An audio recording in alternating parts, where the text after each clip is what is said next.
کرم کرم کرم کرم کرم کرم تیرے صدقے میں آقا سارے جہاں کو دین ملا بے دینوں نے کلمہ پڑھا لا الہ الا اللہ۔ آج میں آپ کے سامنے اللہ کے نبی علیہ السلام کی سیرت کا وہ واقعہ سنانا چاہتا ہوں جس کے اندر بڑی عبرتیں، اور وہ ہے ہجرت کا واقعہ۔ میں نے عرض کیا تھا اس سے پہلے کہ مکے کے لوگوں نے اللہ کے نبی علیہ السلام کو بار بار اور مسلسل تکالیف دی، پریشان کیا اور کرتے رہے، اور پھر اللہ تعالیٰ نے نبی اکرم صلی اللہ علیہ وسلم کی تسلی کے لیے اپنے دربار عالی شان میں آسمانوں پر بلایا، معراج عطا فرمائی، جنت اور دوزخ اور ساتوں آسمانوں کی سیر، سدرۃ المنتہا، اور پھر سدرۃ المنتہا سے بھی آگے جہاں تک اللہ نے چاہا وہاں تک اللہ تعالیٰ نے آپ کو سیر کرائی۔ یہ واقعہ ہوا تھا سن 10 ہجری میں۔ اللہ کے نبی علیہ السلام کا معمول کئی سالوں سے یہ رہا کہ جب حج کا موسم آتا تھا تو آپ مکے کی سرزمین پر مینا میں، عرفات میں، مزدلفہ میں تشریف لے جاتے تھے، اور وہاں دور دور سے آنے والے لوگوں کو مل کر اللہ کے دین کا پیغام پہنچانے کی کوشش کرتے تھے، اسے کہ آپ کو اللہ نے اسی منصب کو دے کر بھیجا تھا کہ آپ اللہ کا پیغام دنیا والوں تک پہنچا دیں۔ اللہ کے نبی صلی اللہ علیہ وسلم نے سوچا مکے والے تو پہچانتے بھی نہیں ہیں اور مکے والے مانتے بھی نہیں۔ طائف کا سفر بھی آپ نے کیا تھا جس کی تفصیل اس سے پہلے عرض کی جا چکی ہے۔ جب مکے والوں سے اللہ کے نبی علیہ السلام مایوس ہو گئے اور ادھر سے سلسلہ تکالیف کا، اذیتوں کا، پریشانیوں کا برابر جاری رہا، تو اللہ کے نبی علیہ السلام نے سوچا کہ ان کو چھوڑ کر مکے کے باہر کے وہ لوگ جو آتے ہیں حج کے عنوان پر، ان لوگوں سے مل کر اللہ کے دین کی بات کی جائے۔ اور یہی موقع ہوتا تھا حج کا جب مکۃ المکرمہ میں دنیا بھر کے لوگ آیا کرتے تھے، مختلف علاقوں کے لوگ آیا کرتے تھے، مختلف خاندان کے لوگ آیا کرتے تھے۔ اللہ کے نبی علیہ السلام ان لوگوں سے ملاقات کے لیے اور ان لوگوں کے سامنے اللہ کا دین پیش کرنے کے لیے مکے کی اس سرزمین پر تشریف لے جاتے تھے جہاں پر حج کے لیے لوگ جمع ہوتے۔ مینا کے اندر خیمے لگتے تھے جیسے کہ آج بھی لگتے ہیں، وہاں اللہ کے نبی صلی اللہ علیہ وسلم جاتے تھے اور لوگوں سے ملتے تھے، اللہ کے دین کا پیغام پہنچاتے تھے۔ لیکن اسی وقت میں ابو لہب جو اللہ کے نبی علیہ السلام کا چچا ہونے کے باوجود، خاندان کا سب سے زیادہ قریبی ہونے کے باوجود آپ کا سب سے بڑا دشمن تھا، وہ اور اس کی بیوی اللہ کے نبی صلی اللہ علیہ وسلم کے ساتھ ساتھ لوگوں سے مل مل کر یہ کہتے جاتے تھے اس کی بات نہ مانو، اس کی بات نہ مانو، یہ کہہ کر حضور اقدس صلی اللہ علیہ وسلم کی بات کو بے وقت بنانے کی کوشش کر دے۔ یہ سلسلہ چلتا رہتا تھا۔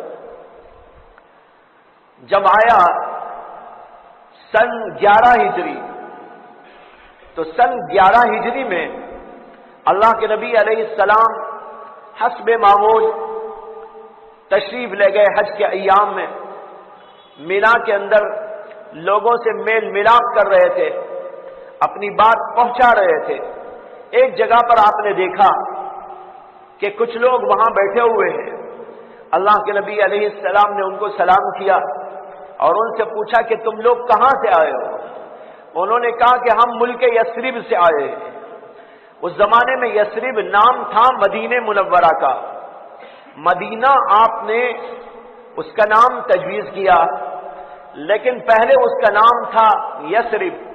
قرآن میں بھی یہ لفظ اللہ نے یثرب استعمال فرمایا ہے۔ تو بہرحال ان لوگوں نے کہا کہ ہم یثرب سے آئے ہیں، یعنی مدینہ منورہ سے آئے ہیں، حج کرنے کے لیے آئے ہیں۔ یہ 6 آدمی تھے، اور مدینے میں یعنی یثرب میں اس زمانے کے اندر 2 قبیلے بہت بڑی تعداد میں آباد تھے، ایک کا نام تھا خزرج اور ایک کا نام تھا اوس۔ اوس اور خزرج 2 قبیلے۔ اس کے علاوہ وہاں یہودیوں کی بھی ایک بہت بڑی آبادی تھی۔ تو ایک طرف یہودیوں کی آبادی اور ایک طرف اوس اور خزرج 2 قبیلے، اور دونوں کا گہرا تعلق بھی تھا۔ یہ وہاں پر کثیر تعداد کے اندر آباد تھے، اور کبھی کبھی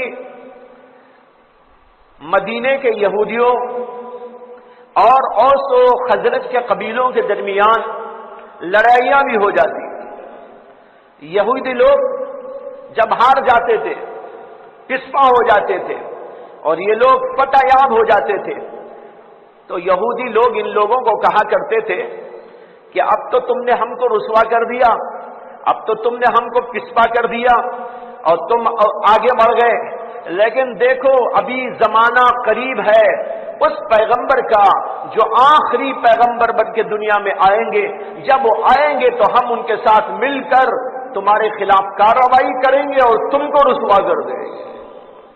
یہ کہتے تھے کون؟ یہودی لوگ۔ کن لوگوں کو کہتے تھے؟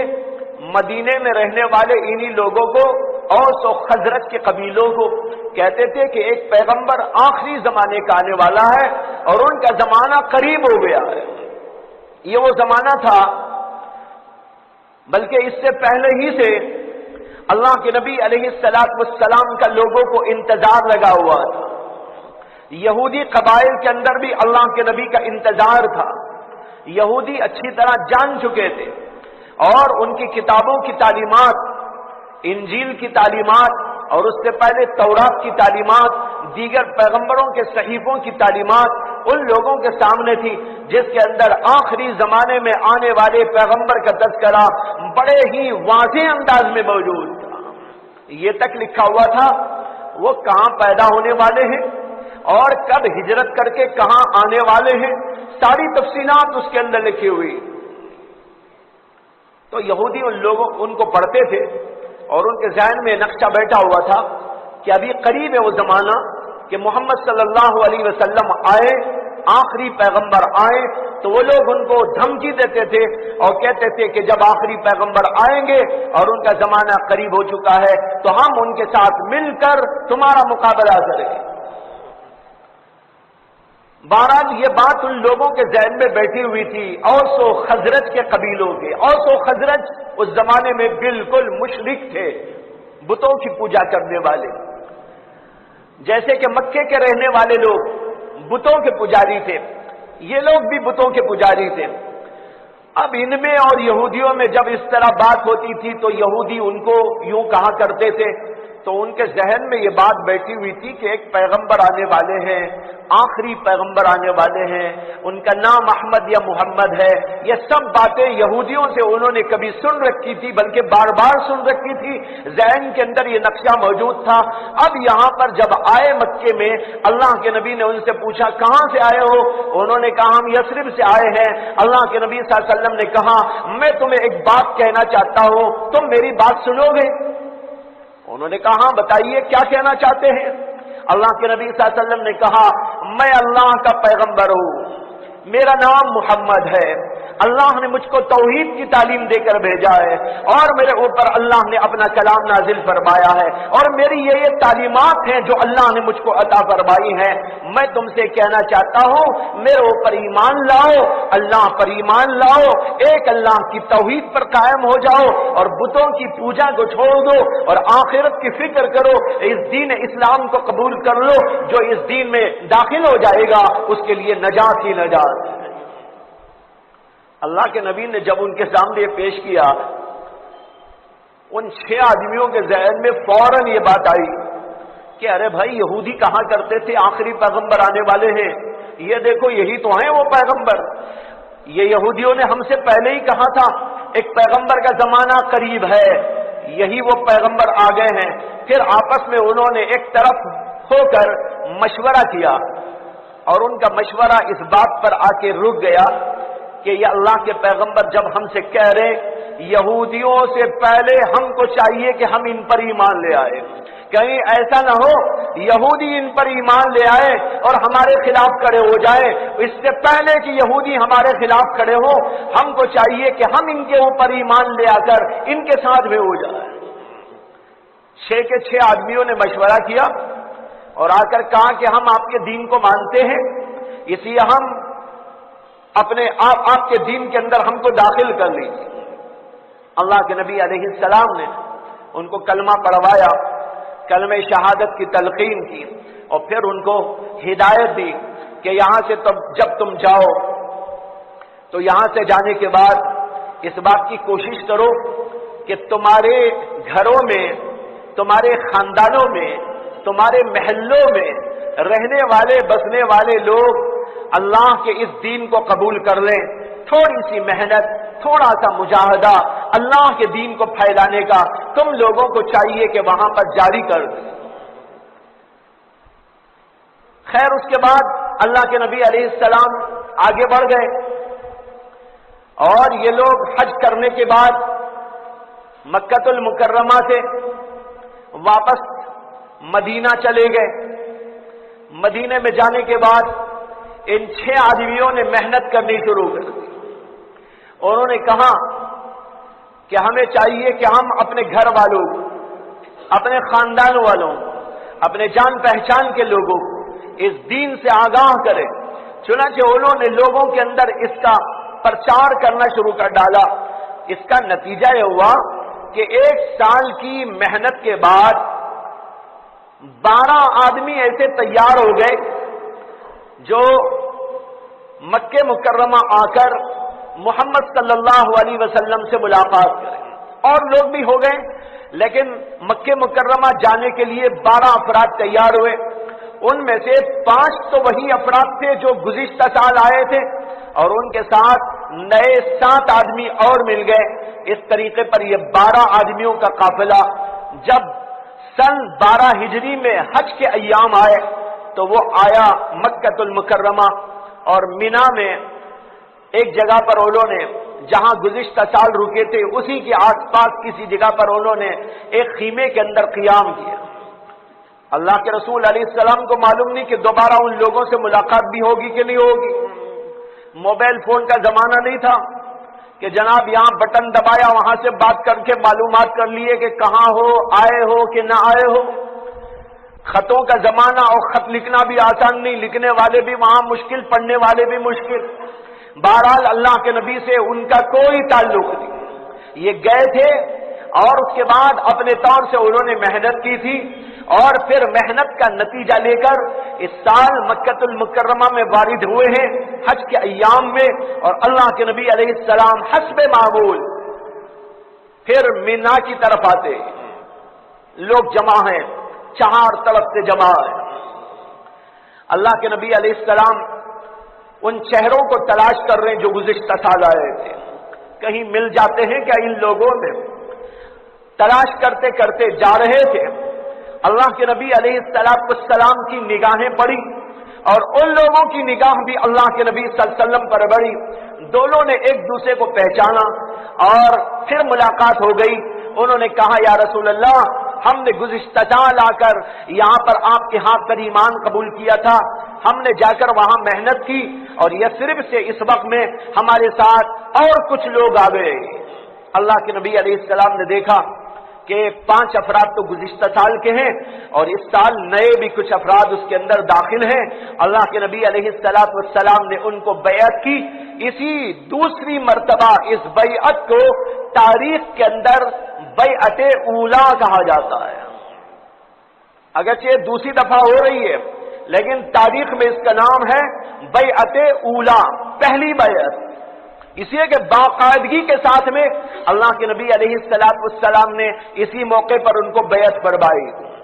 چنانچہ ان کو بیعت کیا اور توحید کا درس دیا، اپنی رسالت کا پیغام دیا، قرآنی تعلیمات بتائی اور آخرت کی فکر دلائی، اور ان سب چیزوں پر بیعت کرنے کے بعد ان کو نصیحت کی، اور ان کے ساتھ ساتھ حضرت مصعب بن عمیر کو کر دیا، اور ایک صحابی حضرت عبداللہ ابن ام مکتوم کو کر دیا، 2 صحابہ کو کر دیا کہ تم ان لوگوں کے ساتھ میں جاؤ مدینہ طیبہ، جس کا اس زمانے میں نام تھا یثرب، کہا کہ یثرب کو جاؤ اور وہاں پر ان لوگوں کے ساتھ میں رہ کر دین کی محنت کرو، اور گھر گھر دین پہنچ جائے اس کے لیے تم اپنے آپ کو لگا دینا۔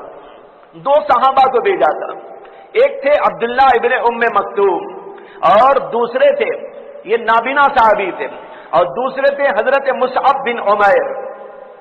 یہ بڑے مالدار صحابہ میں، مالدار لوگوں میں سے تھے اسلام لانے سے پہلے، لیکن جب اسلام لے آئے مال دولت سب کچھ نچھاور کر دیا، اور معمولی سے آدمی ہو کے رہ گئے، یہاں تک کہ جب ان کا انتقال ہوا، انتقال کے موقع پر ان کی حالت یہ تھی کہ ان کی ملکیت کے اندر صرف ایک چادر تھی، ایک چادر کے سوا کچھ نہ تھا۔ یہ چادر کا حال بھی یہ تھا کہ جب اس چادر سے سر کو ڈھانکا جاتا تھا پیر کھل جایا کرتے تھے، اور جب پیر کو ڈھانپا جاتا تھا تو سر کھل جایا کرتا تھا۔ حالانکہ اس سے پہلے بڑے کر و فل والے، بڑے مالدار، اور جب وہ باہر نکلتے تھے گویا کہ ایک لشکر کو لے کے نکلتے تھے، اتنے کر و فر والے، لیکن اسلام لانے کے بعد انہوں نے ہر چیز اسلام کے لیے قربان کر دی تھی۔ بہرحال ان کو بھیجا اللہ کے نبی علیہ السلام نے، اور تاکید فرمائی کہ تم ان لوگوں کے ساتھ میں جاؤ اور وہاں گھر گھر دین پھیل جائے، اس کے لیے محنت کرو، جو مسلمان ہو چکے ہیں ان کے گھروں کے اندر قرآن کی تعلیم دو، ان کے بچوں کو قرآن کی تعلیم دو۔ بھائیو، بغیر قرآن کے مسلمان کی زندگی کوئی زندگی نہیں ہوا کرتی۔ مسلمان کے ہر فرد کو، مسلمانوں میں سے ہر فرد کو اور ان کے ہر بچے کو قرآن کی تعلیم آنی ضروری ہے۔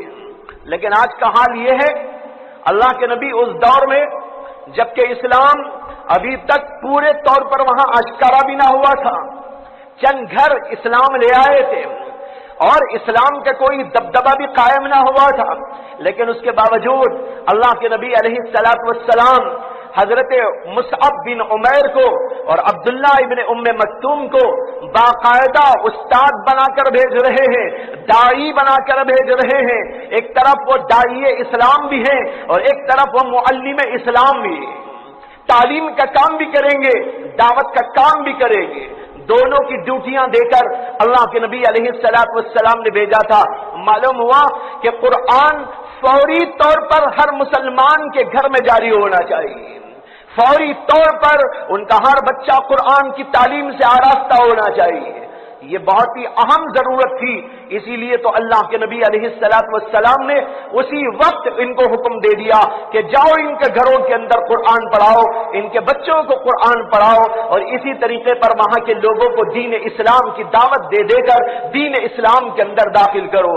لیکن آج ہم میں بے شمار لوگ ایسے ہیں جو قرآن نہیں پڑھتے، اور قرآن پڑھتے بھی ہیں تو صحیح نہیں پڑھتے. ان کو پتہ نہیں چلتا کہ ہم کیا پڑھ رہے ہیں، صاد پڑھ رہے ہیں یا سین پڑھ رہے ہیں، ذات پڑھ رہے ہیں کہ ذا پڑھ رہے ہیں، زال پڑھ رہے ہیں یا ذا پڑھ رہے ہیں، کچھ پتہ نہیں چلتا اور قرآن یوں ہی پڑھتے چلے جا رہے ہیں. بھائیو، قرآن پڑھنا بھی ضروری ہے اور قرآن کو صحیح پڑھنا بھی ضروری ہے، اور اس کو باقاعدہ سیکھنے سے آتا ہے.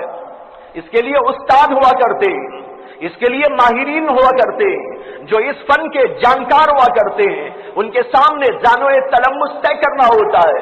اللہ کے نبی علیہ السلام نے اسی لیے مصعب بن عمیر کو بھیجا، جاؤ پڑھاؤ ان کو.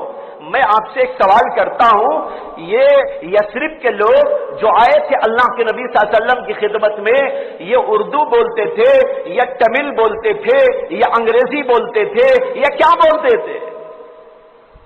بتائیے بھائی، کیا بولتے تھے؟ معلوم نہیں. عربی نا، ان کی زبان تو عربی زبان تھی. تمل والے نہیں تھے وہ، اردو والے نہیں تھے وہ، کنڑ والے نہیں تھے وہ، انگریزی زبان والے نہیں تھے وہ، فرانسیسی زبان بولنے والے نہیں تھے، بلکہ وہ تو خالص عربیوں نسل تھے جن کی مادری زبان عربی ہے. بولتا تھا بچہ عربی میں بولتا تھا اور شعر شاعری بھی کرتے تھے. بہت زبردست فصیح اور بلیغ بھی ان لوگوں کے اندر موجود تھے. سوال یہ پیدا ہوتا ہے، مصعب بن عمیر کو کیا ضرورت تھی کہ اللہ کے رسول نے قرآن پڑھانے کے لیے ان کے پاس میں بھیجا؟ کیا وہ عربی زبان نہیں جانتے تھے؟ جب بچہ عربی زبان جانتا تھا تو قرآن سکھانے کی کیا ضرورت تھی؟ وہ تو خود ہی پڑھ لیتے. عربی جاننے والا عربی خود ہی پڑھ لیا کرتا ہے، اردو جاننے والا اردو خود ہی پڑھ لیا کرتا ہے. لیکن اب اردو جاننے والے کو اردو سکھانے کے لیے کیوں بھیجا؟ عربی جاننے والے کو عربی سکھانے کے لیے کیوں بھیجا؟ بات دراصل یہ ہے کہ قرآن ایک عام کتاب کی طرح کتاب نہیں. قرآن ایک خاص کتاب ہے، اللہ کی کتاب ہے، اور وہ کتاب تجوید سے پڑھی جاتی ہے، بغیر تجوید نہیں پڑھی جاتی. اسی لیے ایک بزرگ علامہ شاطبی یہ لکھتے ہیں کہ قرآن بغیر تجوید کے قرآن نہیں ہوا کرتا. بہت بڑی بات لکھی انہوں نے کہا بغیر تجوید قرآن نہیں ہوا کرتا. قرآن نازل ہوا تو قرآن کی تجوید بھی نازل ہوئی. صاد کیسے پڑھا جائے، سین کیسے پڑھا جائے، ذات کیسے پڑھا جائے، ذا کیسے پڑھا جائے، سین کیسے پڑھا جائے، تا کیسے پڑھا جائے. عام زبان میں تو آپ ذرا ادھر سے ادھر کچھ بھی بول لے سکتے ہیں، لیکن اللہ کے کلام کے اندر تو اس کے خاص اصول ہیں، تجوید کے اصول ہیں اور اس کے مخارج ہیں اور ان کے الفاظ کے صفات بھی موجود ہے. یہ اس میں شدت ہونا چاہیے کہ اس کے اندر خفت ہونا چاہیے. اس کے اندر ایک تو تجوید ہے کہ تجوید کے اندر دو چیزیں آتی ہیں. ایک تو یہ کہ مخرج کہاں سے نکلے گا لفظ، اور دوسرے کہ کیسے نکلے گا لفظ، کہاں سے نکلے گا اور کیسے نکلے گا. یہ دونوں چیزیں جانکاری کے ساتھ جب پڑھی جاتی ہے تب قرآن صحیح ہوتا ہے. اسے میں آپ لوگوں سے یہاں گزارش کروں گا، خود قرآن کو سیکھو اور اپنے بچوں کو بھی قرآن سکھاؤ، اور دین بھی سکھانا ہے.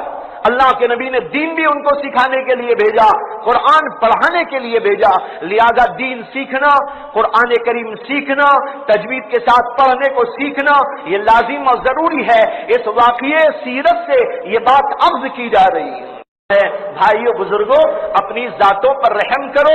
اللہ نے قرآن میں فرمایا ہے، یا ایھا الذین آمنوا، اے ایمان والو، قوا انفسکم واہلیکم نارا، اپنے آپ کو بھی، اپنے بال بچوں کو بھی، اپنے اہل و عیال کو بھی دوزخ کی آگ سے بچاؤ.